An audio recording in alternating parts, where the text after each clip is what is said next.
네,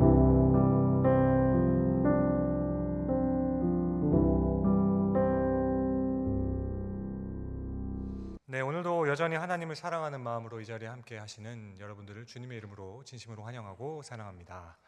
네, 오늘 에스겔 중찬단 주간 예배를 맞이해서 어떤 말씀을 전해야 할까 고민하다가 그래도 찬양 관련된 말씀을 해야겠다 싶어서 준비했습니다. 예수님을 믿는 사람과 믿지 않는 사람 사이에 다양한 차이점들이 있겠지만 가장 분명하게 드러나는 차이점이 있다면 그것은 아마 우리가 부르는 노래일 겁니다. 노래가 다르죠. 믿지 않는 사람들에게는 찬송이 없습니다. 하나님의 이름을 높여드린다는 경외하는 그 행위가 없습니다. 세상 가요, 세상 노래를 들어보면 그 멜로디와 음악적 비교가 굉장히 참 멋지고 잘 되어 있다라는 것을 깨닫게 되죠. 그래서 어떤 노래는 하루 종일 같은 노래만 반복해서 들어도 질리지가 않습니다. 저와 비슷한 경험들이 있으시겠지만 저도 간혹 이런 잘된 음악의 매력에 빠져서 한 번은 당시에 유행했던 가요들을 하루 종일 들었던 적도 있습니다. 이렇게 듣고 있노라면 정말 나의 심금을 울리는 듯한 노래들이 있죠. 그래서 정말 노래를 잘 만든다라는 생각이 듭니다. 하지만 참 이상한 건 이런 세상의 노래들은 들으면 들을수록 끝나고 나면 마음에 공허함이 찾아오게 되죠. 마음이 벅차오르고 기뻐지는 것 같다 하면서도 음악이 딱 끝나고 나면 그 마음 가운데 이상하게 모르게 공허함이 생깁니다. 왜 그런가? 가요의 가사들이 웬만하면 다 그냥 사랑 타령이기 때문이죠. 내가 너를 속으로 좋아했다, 사귀고 있는지 아닌지 모르겠다, 약간 썸이라고 하죠. 그런 내용들. 남자가 여자를 서로 유혹하는 그런 야식거리한 노래들도 있고요.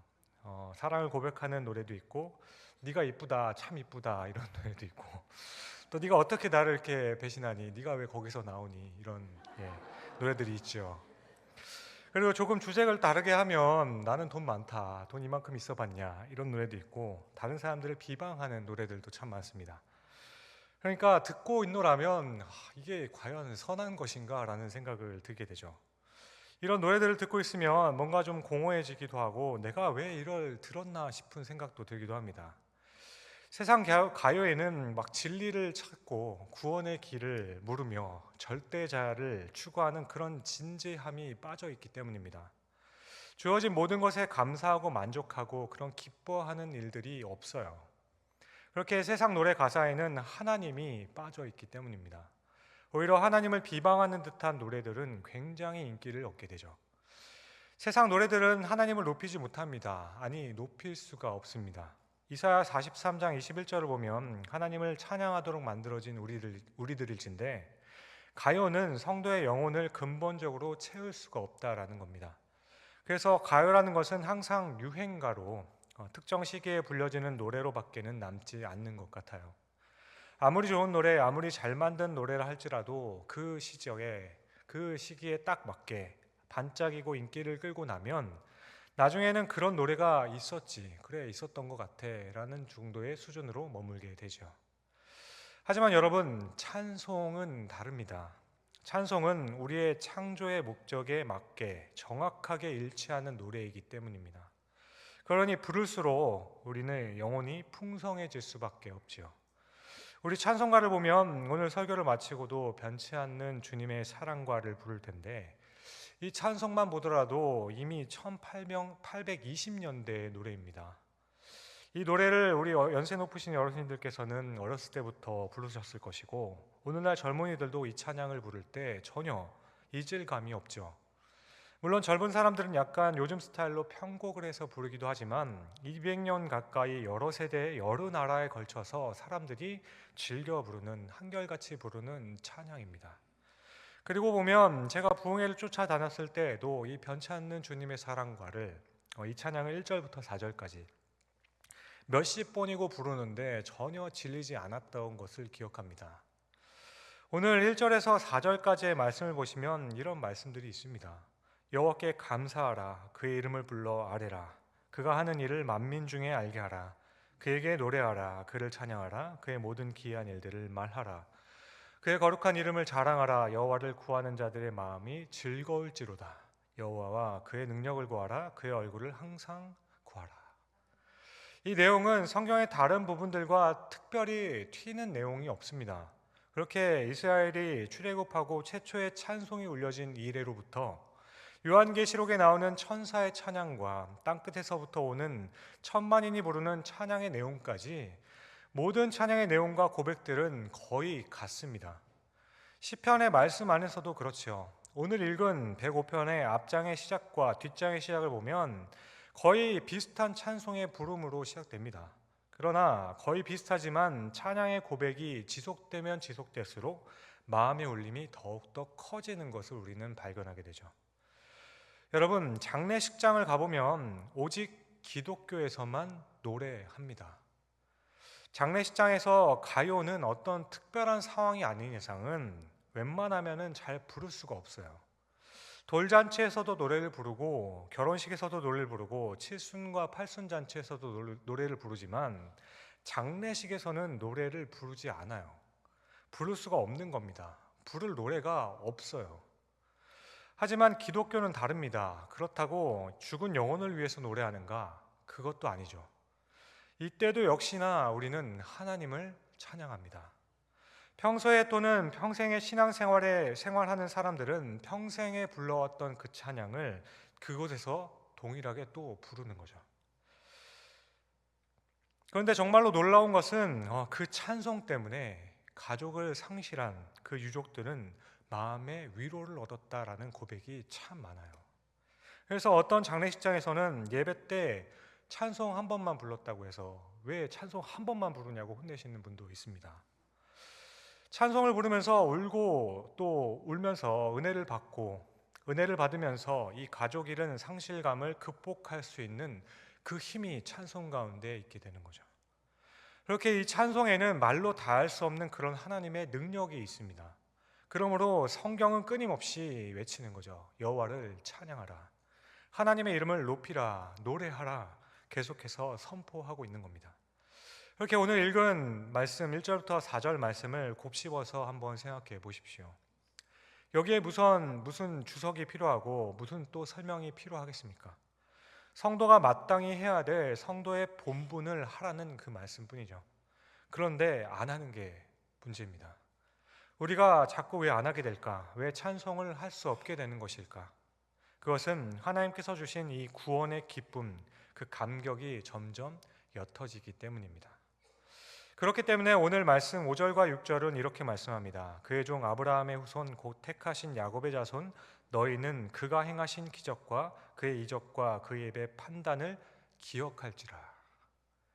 여러분, 구원의 즐거움이 약해지면 동시에 찬송의 노래도 줄어들게 되어 있다라는 겁니다.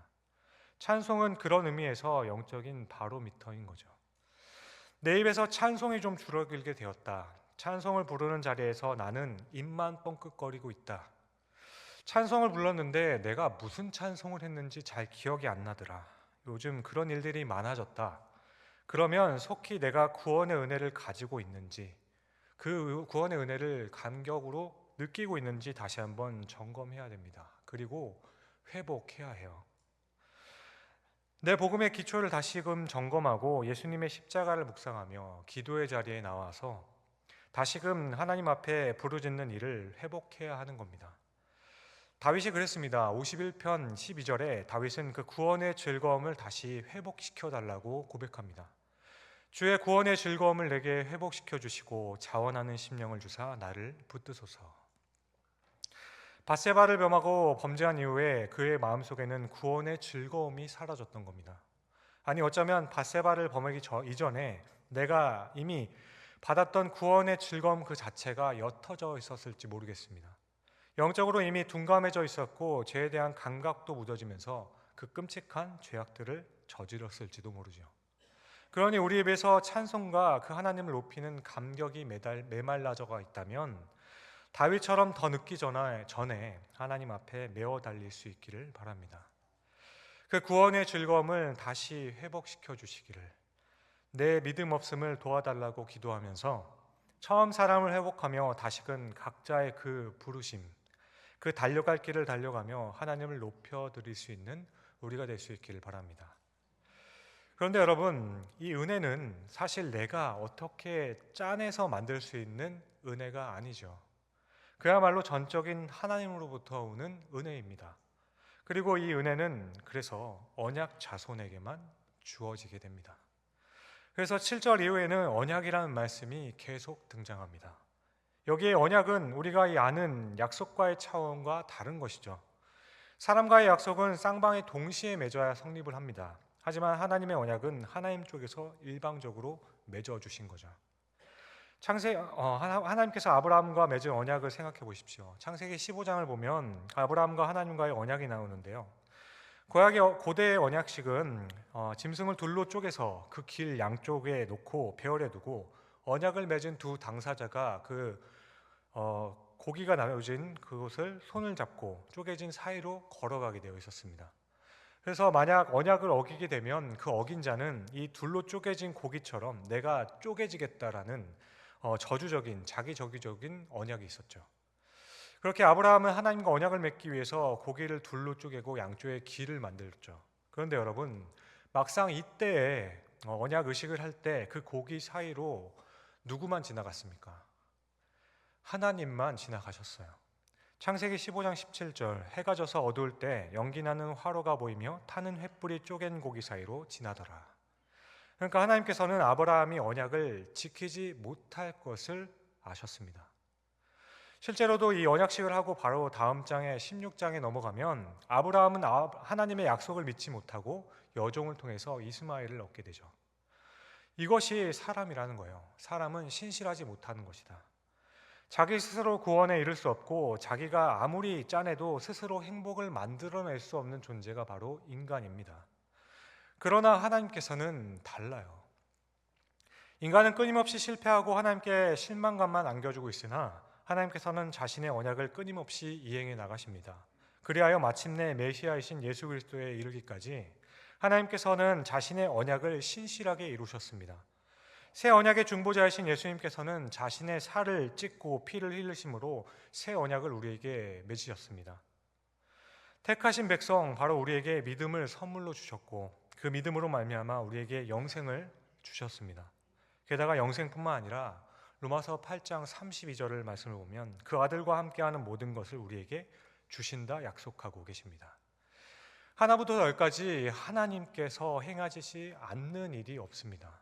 그러므로 오늘 7절 이후의 말씀을 보시면 언약에 관한 말씀들이 계속 반복되는 걸 볼 수 있습니다. 그는 그의 언약 곧 천대에 걸쳐 명령하신 말씀을 영원히 기억하셨으니 이것은 아브라함과 맺은 언약이고 이삭에게 행하신 맹세이며 야곱에게 세우신 율례 곧 이스라엘에게 하신 영원한 언약이라. 우리가 하나님 앞에 나아가서 은혜를 구하면 하나님께서는 우리에게 반드시 은혜를 베풀어 주십니다. 언약에 신실하신 하나님께서 우리에게 그러시겠다고 약속하셨기 때문입니다. 오늘도 하나님의 언약적인 사랑이 우리를 계속 비추고 있습니다. 하나님께서 우리에게 오히려 은혜를 더 주고 싶어 하시고 우리를 회복시켜 주시고 싶어 하십니다. 그분의 다음 없는 그 은혜가 오늘도 있음을 믿을진데 그 은혜 안에 안기는 오늘 이 예배의 시간 우리의 삶의 모든 순간들이 될 수 있기를 축복드립니다. 그렇게 하나님께서 우리와 함께 하신 언약을 기억하면서 우리 안에 잃어버렸던 찬송이 다시금 회복될 수 있기를 축복드리고 그렇게 언약 자손에게만 있는 이 찬송이 우리가 하루를 살아갈 때 날마다 우리에게 힘찬 활력을 일으키는 영적인 부흥을 경험할 수 있는 우리 모두가 될 수 있기를 주님의 이름으로 간절히 축원드립니다. 기도하겠습니다. 사랑이 많으신 아버지 하나님 감사합니다. 오늘 우리는 언약 자손에게만 있는 것 바로 찬송에 대해서 말씀으로 상고해 보았습니다. 매일 하는 찬양 가운데 그냥 지나가는 것만 같을 때 혹 지금 이 시간 찬송에 대한 갈망이 없다면 우리 안에 착한 일을 시작하신 주님께 기대어 다시 나의 소망 되시는 주님으로 인해서 내 안에 하나님을 찬송하는 그 마음과 열정이 살아나게 하시고 그렇게 매일매일 변치 않는 주님의 사랑을 찬양하는 귀한 언약 속에 주님의 자녀로서 성장할 수 있게 하여 주옵소서. 감사합니다. 이 모든 말씀을 우리를 구원하신 우리 구주 예수 그리스도의 이름으로 간절히 기도드립니다. 아멘.